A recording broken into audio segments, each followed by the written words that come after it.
América Latina vive un nuevo auge de las fuerzas progresistas.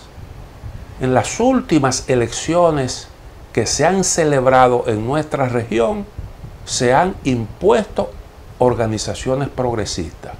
En Chile, en Perú, en México, ahora recientemente en Colombia, y lo que vemos es precisamente un fuerte auge del progresismo en nuestra región, una nueva ola, un nuevo ciclo progresista.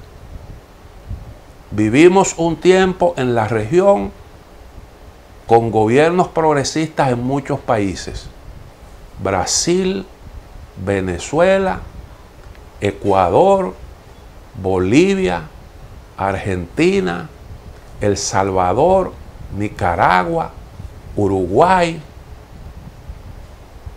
América Latina tuvo ese gran ciclo progresista y eso marcó la tónica en nuestra región. Olvidé mencionar a Brasil, el gran gigante. Bueno, pues hoy tenemos gobiernos progresistas en México, ahora, como decía, en Colombia, Bolivia, después de haber sucumbido el partido de Evo Morales como consecuencia de un golpe que encabezó la señora Áñez, que ahora guarda prisión, está condenada a 10 años. En Argentina volvió el kirchnerismo. Es decir, auge de las izquierdas por todas partes. Eso es lo que se respira. La excepción es el caso de Ecuador, en donde se impuso Lenín Moreno. El partido, el correísmo, quedó en un segundo lugar y tiene una buena presencia en el órgano legislativo de ese país. Ganó Lasso. Sin embargo, fíjense cómo está la cosa actualmente en el Ecuador. Prácticamente hay una insurrección ahí en ese país. ¿Cómo se explica esto? ¿Por qué en un tiempo tan breve el progresismo, que tuvo esos reveses después de unos años de auge, cómo se explica que en un tiempo tan breve esté de regreso con fuerza otra vez? Simple y llanamente porque la derecha latinoamericana no tiene ninguna respuesta para nuestros pueblos que no sea, ninguna oferta que no sea el consabido neoliberalismo. No hay otra opción, no te presentan otra cosa. Y eso está comprobado, que los pueblos terminan rechazándolo. Fue lo que ocurrió en Argentina. Llegó Macri sustituyendo el kirchnerismo, metió a ese país en el mismo problema que lo había metido antes el señor Domingo Cavallo durante la gestión del presidente Menem y los que vinieron posteriormente, de la Rúa y todos esos presidentes que abrazaron esas mismas políticas neoliberales. Consecuencia, volvió nuevamente el kirchnerismo. ¿Qué es lo que está ocurriendo en Brasil? Justamente eso. Ganó Bolsonaro y la respuesta, la oferta era una oferta liberal, neoliberal, que evidentemente también ha fracasado. ¿Y cuál es entonces la alternativa, la opción? Lula da Silva otra vez. Y por eso es el preferido. Probablemente ganará las elecciones, salvo que ocurra algo de mucho peso en la sociedad brasileña. Ahora se produjo el triunfo de Petro en Brasil. No habíamos tenido la oportunidad de comentar ese evento. Y yo creo que ahí pues hay cosas realmente interesantes. Y esto profundiza naturalmente la influencia de la izquierda en Latinoamérica. Perú, Colombia es una gran nación. Es la quinta economía de la región. El tercer país más poblado de América Latina. Y tiene un peso importante en la región latinoamericana, particularmente ahí en el sur de América. Ahí se impuso Gustavo Petro. Por primera vez, la izquierda es gobierno en Colombia. Y naturalmente, algo importante tuvo que producirse en Colombia para que se registrara un cambio de tan profundo calado en el ámbito político, para que el pueblo colombiano, que siempre escogía entre opciones de derecha, mirara hacia un partido, una coalición liderada por Petro como candidato presidencial, como alternativa. ¿Qué fue lo que ocurrió en Colombia? Bueno, esto fue un proceso, como generalmente ocurre. Esos cambios profundos son el resultado de un largo proceso. El uribismo que se impuso, se venía imponiendo en Colombia, llevó al poder, después de Uribe haber agotado 2 periodos de gobierno, que la gente valoró positivamente, indiscutiblemente, y por eso la ascendencia del uribismo en Colombia. Tuvo éxito en el combate de la guerrilla y tuvo éxito en el manejo de la economía. Cometió una pifia cuando llevó al poder al señor Santos. Digo una pifia no porque Santos lo haya hecho mal, sino porque desencajó, porque resultó un individuo muy independiente, con ideas propias, y se apartó en gran medida de las líneas uribistas de extrema derecha. Yo creo que Santos, el saldo está a su favor, porque impulsó un proceso de paz que Colombia necesitaba desde hacía tiempo, y lo logró llevar a término, solo que hubo dificultades en cuanto a su implementación, porque el proceso se vio detenido como consecuencia del empuje del uribismo, que luego entonces impuso al señor Duque. Duque era un hombre dócil. Uribe aprendió la experiencia de Santos, pero resultó ser un incapaz. Hizo uno de los peores gobiernos de la historia de Colombia. Manejó muy mal lo relativo a la pandemia y manejó muy mal el tema de la seguridad. Y todo eso, el malestar en la sociedad colombiana, se expresó en esas manifestaciones en donde la gente claramente expresó sus aspiraciones, condenó la línea que venía siguiendo el uribismo en el ejercicio del poder, y además de eso planteó los grandes temas que eran los que iban a predominar en el debate electoral en ese país. Y esos temas planteados y esas aspiraciones automáticamente relegaron a un tercer plano las fuerzas del uribismo. Quedaron totalmente fuera de la competencia, porque Duque resultó, reitero, un incapaz, y Uribe terminó siendo procesado por la justicia colombiana. Actualmente tiene un caso abierto en la justicia. Y el señor Duque simple y llanamente pues no dio pie con bola. Gustavo Petro es un hombre de la izquierda, fue un militante, un miembro de la guerrilla, de una organización que se desmovilizó en Colombia. Estuvo preso, pero pasó por una experiencia interesante en la competencia en la actividad política legal. Y como tal, en ese proceso, bueno, pues fue alcalde de Bogotá, la capital colombiana, con bastante éxito, entiendo yo. Fue legislador y lo hizo bien. Se pulió como un político confiable para el sistema y para un electorado acostumbrado a militar en posiciones conservadoras.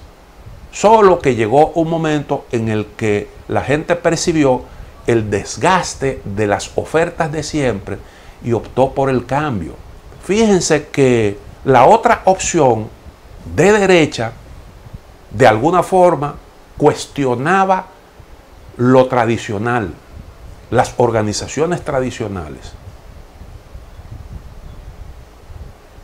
Lo que quiere decir que hasta la derecha colombiana entendía que el país necesitaba un cambio de rumbo. Y esos grupos, en vez de optar por el uribismo y por las organizaciones de siempre, optó por este político poco convencional, cuestionador del status quo, y un hombre que ofrecía unos cambios que no consiguió explicarle a la sociedad colombiana en qué consistían, pero cambios al fin y al cabo. Entonces las dos opciones representaban un cambio de rumbo. Petro tenía la opción, la oferta más clara y la oferta más atractiva, pero el país definitivamente quedó dividido en dos mitades y eso está sumamente claro. Permítame hacer una pequeña pausa. En breve retorno con el mismo tema.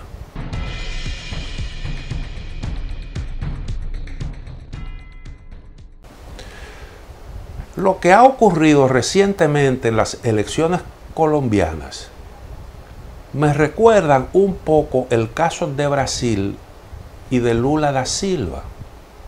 Brasil fue uno de los últimos países latinoamericanos en deshacerse de una dictadura. Lula da Silva era un hombre de la izquierda. Dilma Rousseff, que fue la que recibió de Lula la antorcha, había sido guerrillera.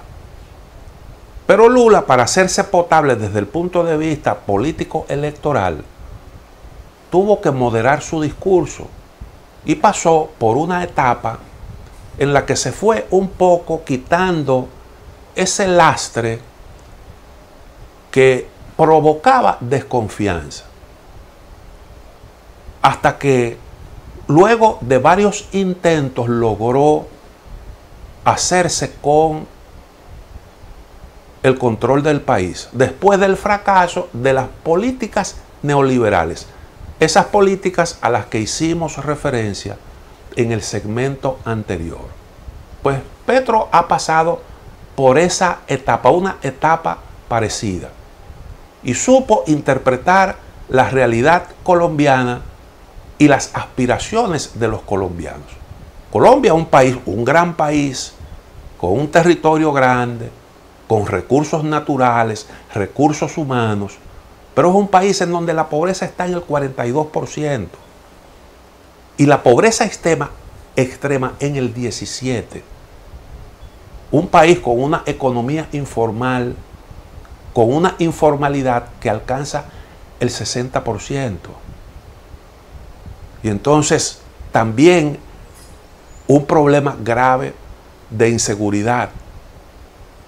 En Colombia mataban un activista social o han venido asesinando un activista social cada 36 horas.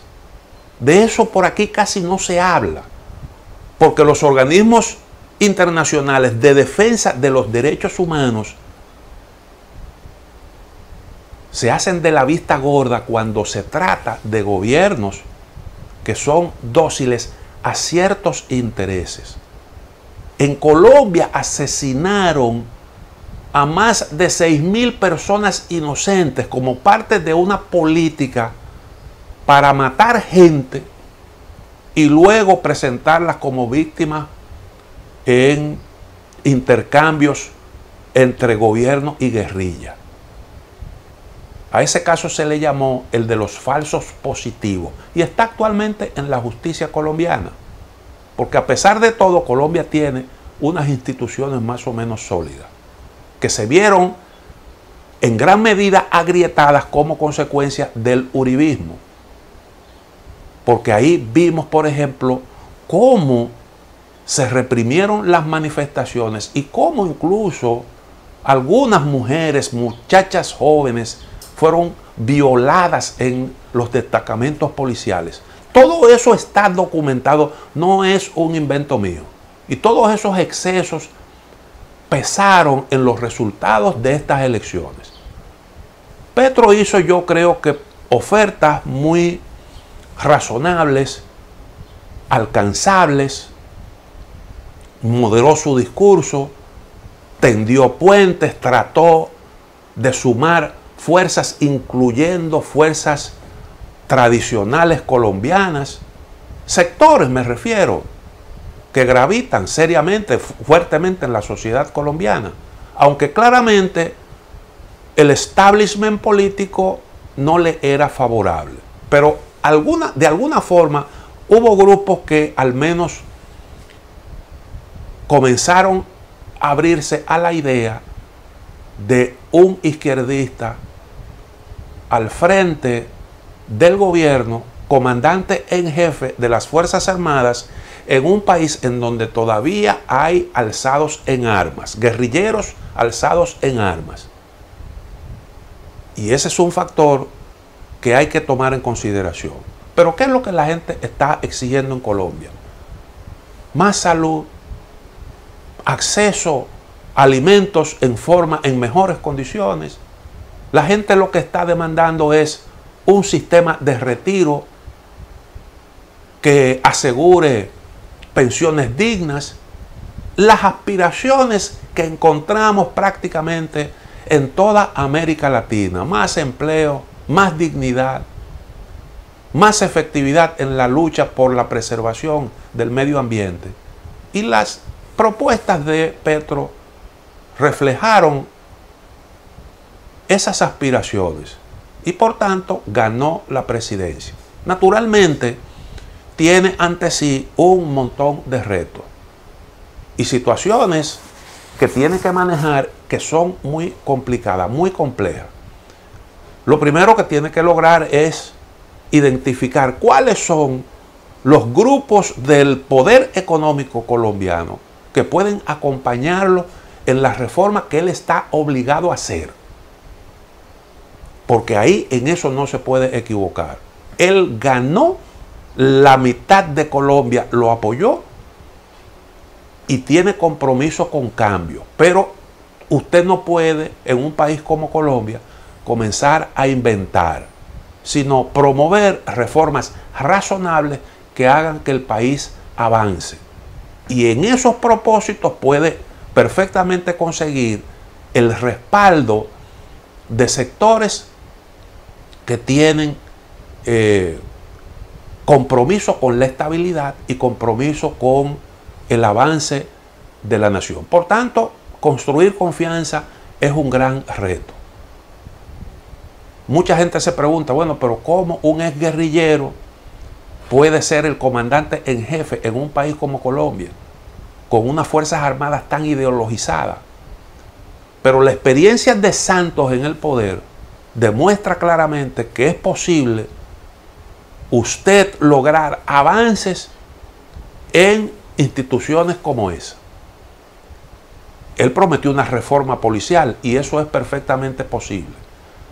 Santos llevó a los altos mandos militares aquellos cuadros que eran los más sensatos, la gente más moderada. El uribismo le dio vuelta a eso y llevó a los halcones, a las gentes, a los militares más ideologizados del país, lo cual constituyó un retroceso importante en un país en donde se daban pasos para ir pacificando la nación. Y yo creo que ahí hay un espacio con esos precedentes como para que para que Petro pueda hacer algunas reformas que lo ayuden en esa dirección.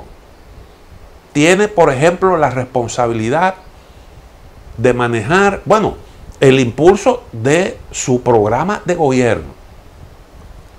Tiene que hacerlo porque hay una situación en Colombia que es la misma que prevalece en la mayoría de los países latinoamericanos, que es difícil, con todas estas consecuencias de la pandemia, más los efectos de la guerra en la economía. No es fácil. No es fácil. Cualquiera deja el pellejo en el camino.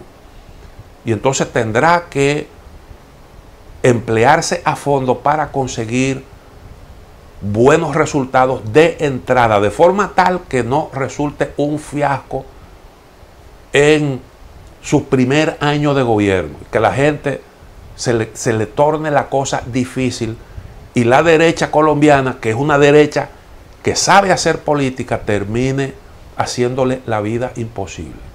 Luego tiene otro asunto, como por ejemplo el manejo de la relación con Venezuela. Ya él ha adelantado, lo dijo en su campaña, fue muy claro. Él apuesta por la normalización de esas relaciones. Y tiene razón, puede entenderse perfectamente con Venezuela. Porque lo que se necesita es no un gobierno pro chavismo, sino un manejo adecuado de esas relaciones, con una normalización de una frontera en donde hay de todo, absolutamente de todo. Tráfico de armas, tráfico de droga, contrabando de todo. Óigame, esa es una situación difícil y ahí hay un gran espacio para un trabajo conjunto. La confianza, por tratarse de opciones políticas, de visiones políticas más o menos homogéneas en muchos aspectos, es un factor a favor de Petro. Y yo creo que también en eso puede hacer avance. Tiene la posibilidad también de completar la pacificación de Colombia. Porque recuerden que Santos dio pasos muy positivos en ese sentido. Y ahí está ese acuerdo, que es una buena herencia. Lo que pactó Santos, lo que hay es que impulsar su cumplimiento. Y las herramientas para eso están ahí. Inició conversaciones con el ELN y están los protocolos, solo que el gobierno de Duque suspendió eso. Por tanto, retomar eso no creo que pueda servir para estigmatizarlo como que anda buscando posicionar a la guerrilla. Nada de eso. Esos precedentes creo que ayudan y hay una gran oportunidad. Porque como dijo Gabriel García Márquez hace un tiempo, cuando le señaló, le dijo a Santos, y eso él lo contó públicamente, le dijo: no te olvides de la paz. Una Colombia en paz sería una maravilla. Y tenía razón. El uribismo, bueno, pues hizo que el país experimentara retroceso, luego de todos los esfuerzos que hizo Santos a favor de la pacificación. Pero eso se puede retomar. Y yo creo que incluso el propio gobierno de Estados Unidos terminó entendiendo que había mucho de positivo en eso que pactó Santos. Recuerden ustedes que Estados Unidos incluso le impuso sanciones a los jueces de la jurisdicción especial que se creó, incluyendo también a jueces de la Suprema Corte y del Tribunal Constitucional de Colombia. Y solicitó en extradición a gente que se había acogido al proceso de paz, que se había desmovilizado, como una forma de torpedear el proceso, haciéndole el juego al uribismo. Al final terminó sacando a la FARC del listado de las organizaciones terroristas y yo creo que ahí hubo una corrección de esa actitud. Entonces creo que ahí hay también una posición que ayuda a Petro.